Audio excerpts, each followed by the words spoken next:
G'day guys and welcome back. Now, a few weeks ago I said that Hans Wormhat had left YouTube, which was very sad. But not to worry, he has an enormous back catalogue and today we're going to be going through it. I must warn you though, I watched maybe a minute, maybe 2 minutes of this video, and by that time I was pulling my hair out. Well, I would have, but yeah, whatever. So, we're going to be going back to another fake animals video. Enjoy.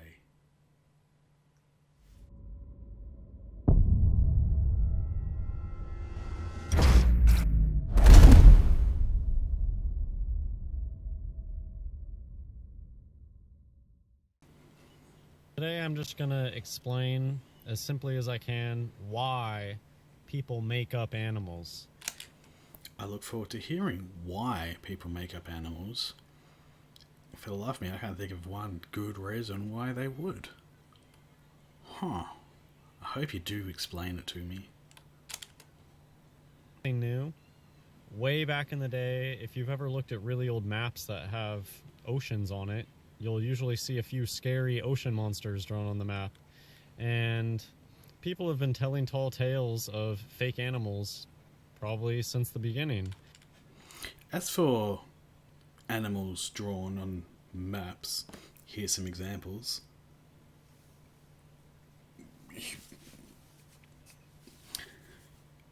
They commonly were either whales known to be in the area, or just simply artistic license. A few that have the sirens, this is a fun fact, they probably were whales, and the whale's song is what sailors heard and mistook it for a beautiful woman singing, because whale song is quite beautiful. You learn something new every day. People still come up with them. I guess chupacabra is pretty recent. Well, Hans normally gets things wrong. In this case, he's actually quite correct. Recent is in 1995. That's the reported sighting.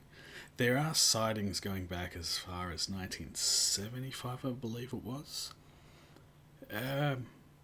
But as far as cryptids go, that is really recent.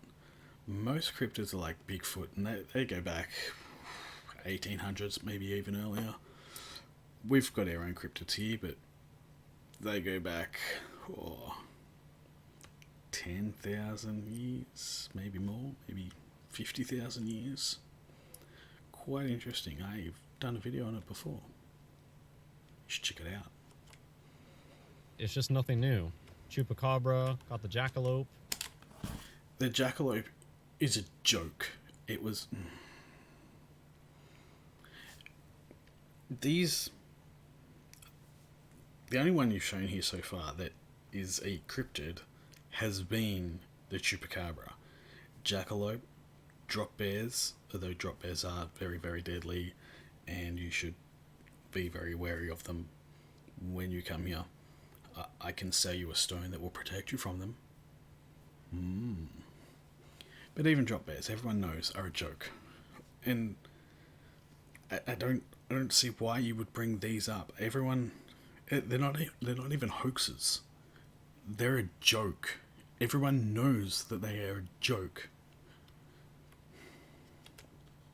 Has their own hoax animals. Drop bear's a double hoax because it's a hoax built on a hoax. Koalas are not real animals. They're just little plushies that people used to build a taxidermy bear and stick it up in a tree. Koalas aren't even remotely related to bears, and they aren't just plushies in trees. They're quite large. Like, if I was to hold one, probably about the size of him, maybe bigger, well, probably bigger than him actually. But they're definitely not a hoax. I have held one, and they are creepy. They're always drunk, which is, fun.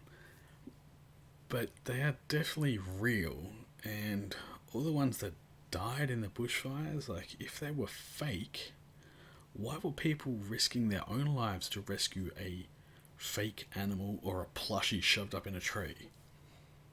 They weren't. it's an animal. And nowadays it's just a little bit more advanced. They have CGI and animatronics. There's Wolpertinger. Another one. It's just nothing new. The platypus, people knew that the platypus was a hoax. No, they thought it was a hoax because they didn't think such an animal could even exist. And then, voila, it does. I've seen them in the wild. They are really cute. I've seen them up close. I haven't held one, but I've seen them swimming, and they are really cute. They're about that big. They're not very big at all. But I assure you, they are very real. The platypus is so weird that scientists, even the scientists, thought the first specimen was a hoax. And they were right. But that was at a time when scientists thought, was it the four fluids? The blood, the bile, I don't remember, but they thought that is what was ailing a person. That flies and fleas just spontaneously came into existence on bad, rotting corpses and things like that. That's what scientists thought back in the day. They know better now. big lie. If you tell a lie big enough and keep repeating it, people will eventually come to believe it. Kind of like what you do to yourself every day. I'm just saying, you brought it up, not me. Just like the platypus, the scientists at the time, they knew it was a hoax, but they just kept telling the lie over and over and over again, and it's just been adopted, and people just assume it's true. No, platypus are not real. That's one of the biggest animals that they use to try to push evolution. I don't understand that. Like, from an evolutionary point of view, yeah, the platypus is very bizarre. Why would you use that to push evolution when you can use... The easiest example is the Darwin's finches. That proves evolution far easier than the platypus ever could. So,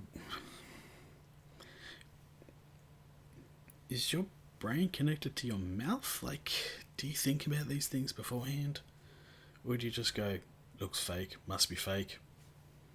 I mean, next thing you're going to be telling me that zebras are fake. I mean, come on. Of what the fake animals are. The fake animals are the ones that you don't just see running around outside like squirrels and cats and dogs.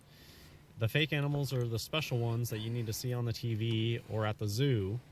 And we're going to get into one that you see at the zoo in particular in a second. Well, I've never seen a squirrel. Does that make squirrels fake? That makes zero sense. Just because I haven't seen an animal doesn't mean it doesn't exist. But anyways, you get the feel for what the big animals are, the big fake animals. And they're the media favorites, too. The media loves the fake animals more than anything. That's why the WWF isn't just like a squirrel or a dog or something. It's a panda. The WWF uses a panda because pandas are an endangered species, and the WWF has a vested interest in stopping the extinction of endangered species. Who better to have as their logo than a cute roly-poly panda that everyone can easily recognize? It makes their logo look really cool, and they totally exist. I don't understand why you can't see that pandas are real. Australia is all about the koala. I mean, they're all about the kangaroo too, but kangaroos are real, so you really see the koala pushed a lot more than you see the kangaroo pushed. Wait, so you will accept that the kangaroo is real, but koalas aren't real? So they're both very real, but I'm just trying to understand how your mind works. You're saying that a creature that hops along, stores its young in a front pouch, and is 6 feet tall, sometimes 7 feet, stronger than a human, can jump like 3 times its own height, some ridiculous number. You're saying that that is real without questioning But koalas, who just sit in trees all day, eating eucalyptus leaves, getting drunk or high, whichever one it is that they get off it, spreading chlamydia, they're fake. That doesn't strike you as a little bit odd?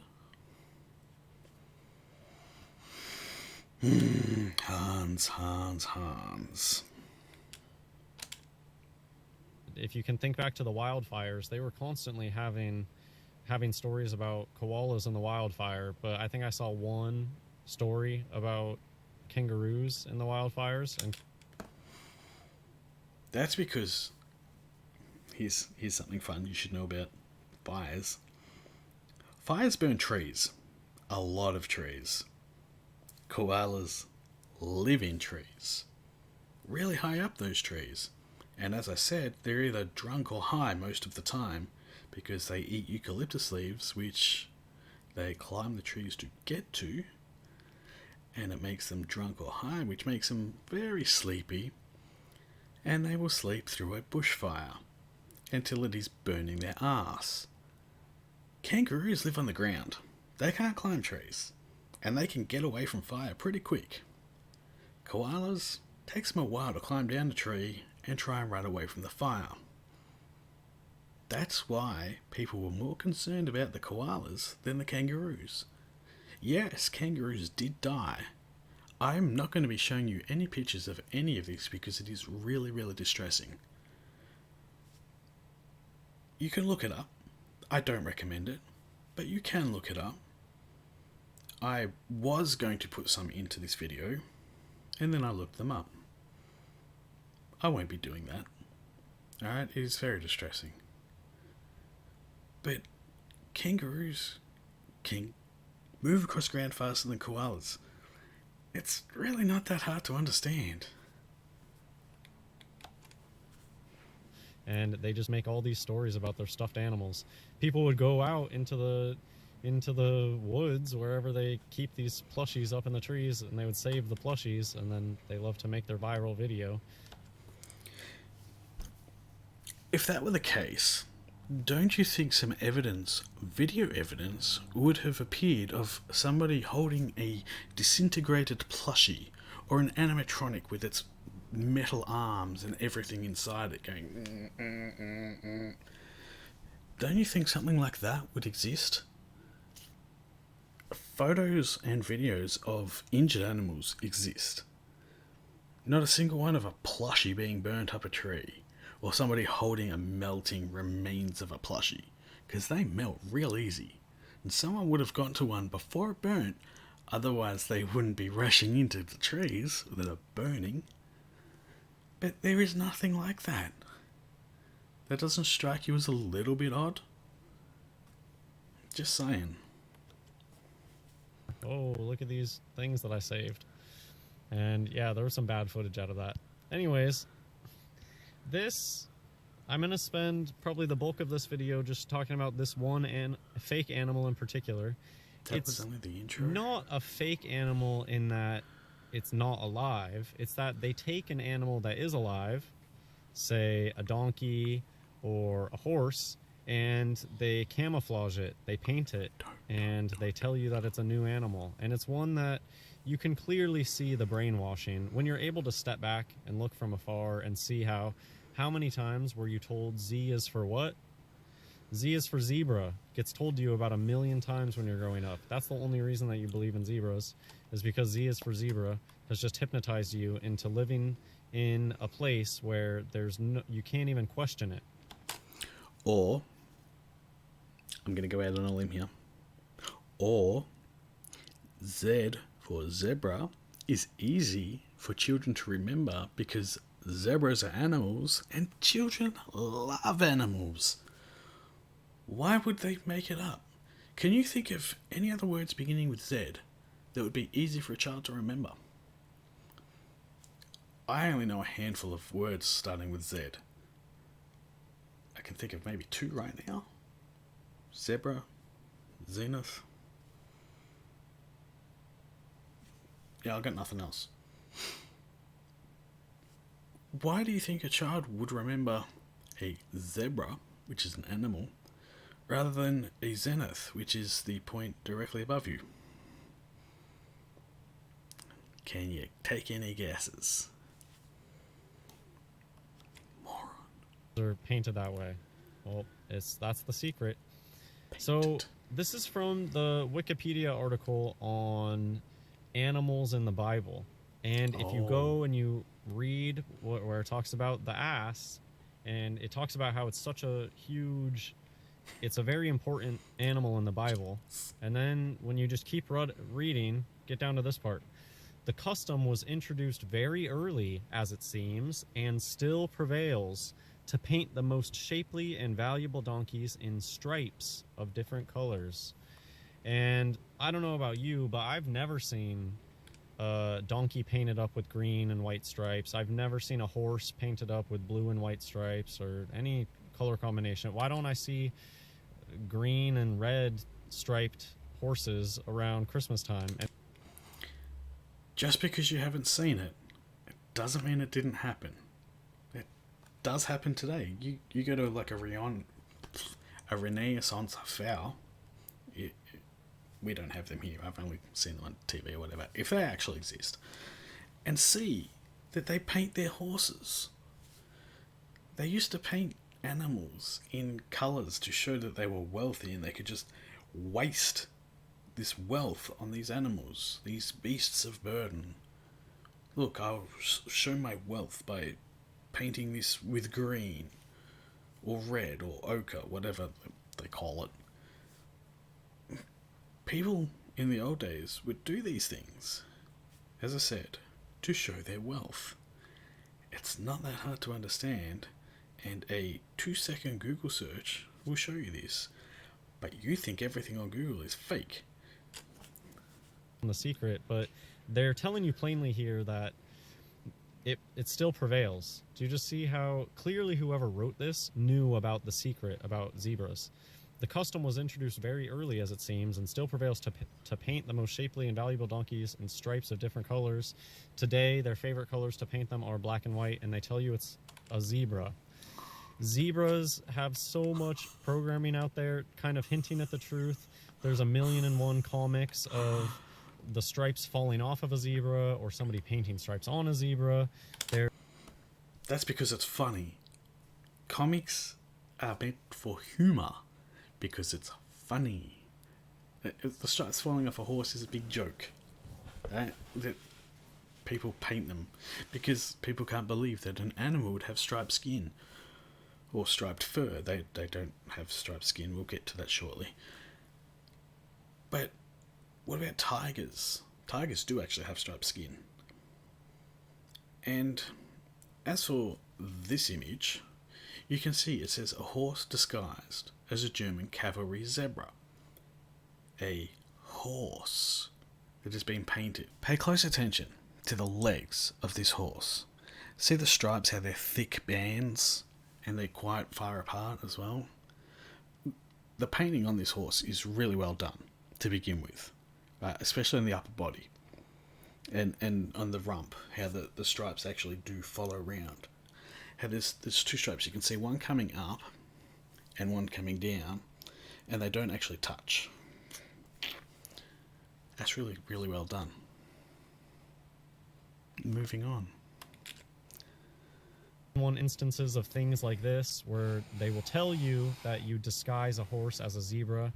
The joke is, and this is a meme that they use with their fake animals all the time, they present you with a really badly painted, or they present you with a really bad representation of whatever the fake animal is, and then they point you over towards a nicer looking one, and it makes you think that the nicer looking one must be real.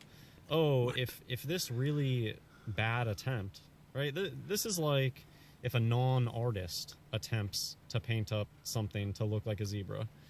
However, you get a skilled artist to paint up a horse looking exactly like a zebra, well, then it looks exactly like a zebra because that's exactly what zebras are. That doesn't look exactly like a zebra. It looks like a horse that's painted to look like a zebra, but it does not look like a zebra. It's very well done, but it doesn't look like a zebra.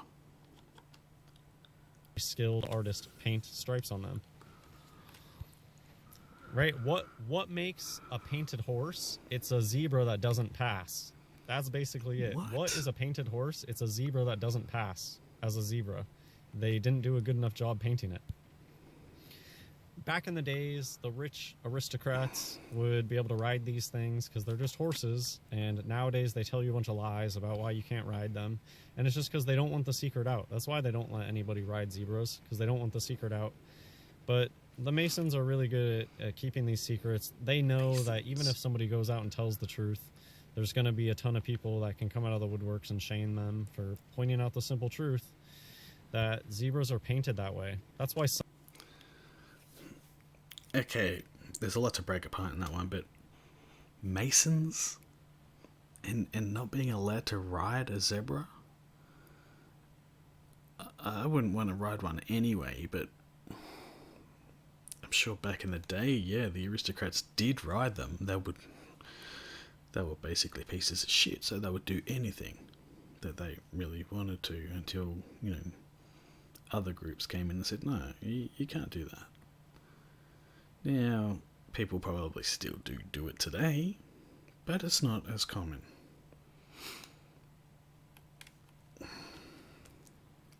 Like, these ones are really, really nice. They're not all this good quality. And the thing that you'll notice, though, because this is in LA, that's why these ones are really nice. Look at the nose. That's just a regular horse's nose. You can see... No, it's not. And you can see it's not a horse's nose. Well, it is. It's an equine's nose, but it's not... It's a zebra's nose. You can see because of the stripes. That's the dead giveaway. But you see, in the top corner over there, the leg, how the stripes are really close together. Remember what I said on the horse, how they were thick and they were far apart. Whereas on an actual zebra, they're really close together and quite thin. I don't see how an artist would be able to paint that. Even the world's best artist wouldn't be able to sit there and tediously hold, I'm guessing it'd have to be a donkey, not a horse, but hold its leg and just paint very slowly. Like, I've painted Warhammer models, and that's tedious as hell. Imagine doing it to a living animal that's trying to get away, and you'd have to do this on a regular basis, like maybe 2-3 times a day, to keep up that blackness and that whiteness of them. It just couldn't be done.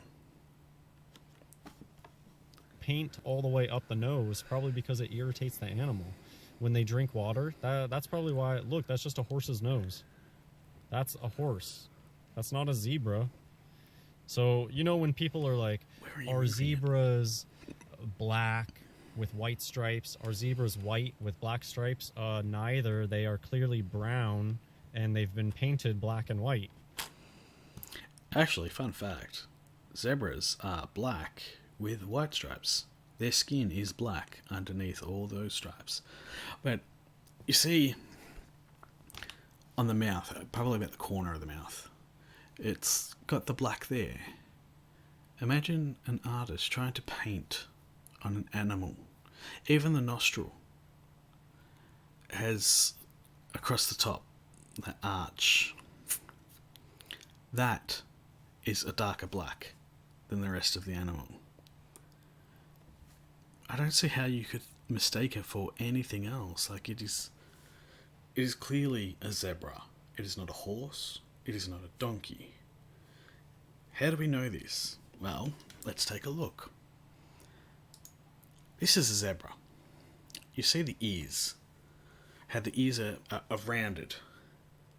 And, of course, the stripes. But the ears are rounded. The snout, see the way the mouth is? The snout is kind of short and thin. It does look kind of horse-ish, like a mix between a horse and a donkey. This is a donkey. See the ears? See the way the ears are kind of pointy, I guess.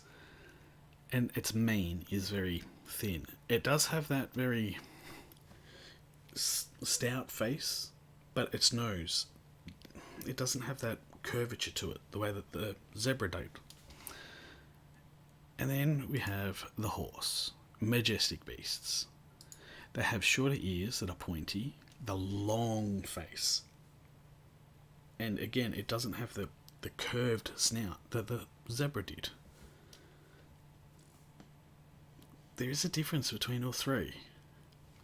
You can clearly see it in these images. I don't see how Hans has a problem understanding this. Let's continue. Look at underneath it, it's brown. And a lot of times around the eyes too. It's like you can even see the brown in the hair too. Yep, they are brown and they're painted black and white. Why are there so many different types of stripes? How come sometimes the stripes are faded? Sometimes you'll see them smudged, and it's because it's up to artistic interpretation. Or they're a different breed. You think they're all the same breed? Like there's only one breed of zebra? There's like 3 that are still around today. Most of them are extinct. Fucking hunters, man. But see the way top, I don't know whichever side that is, left, I guess. The top 2 actually, the way their bellies are white. That is very common among zebras to have a white belly and white under the chin as well. Some do have white legs, not the black and white striped. But you can clearly see in each of these, they do not look like a horse or a donkey.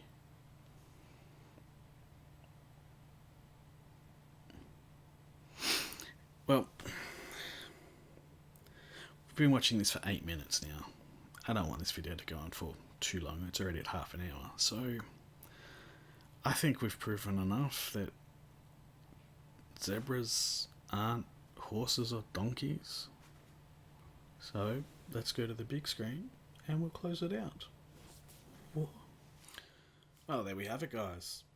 Hans's take on zebras and everything else that seems to be fake.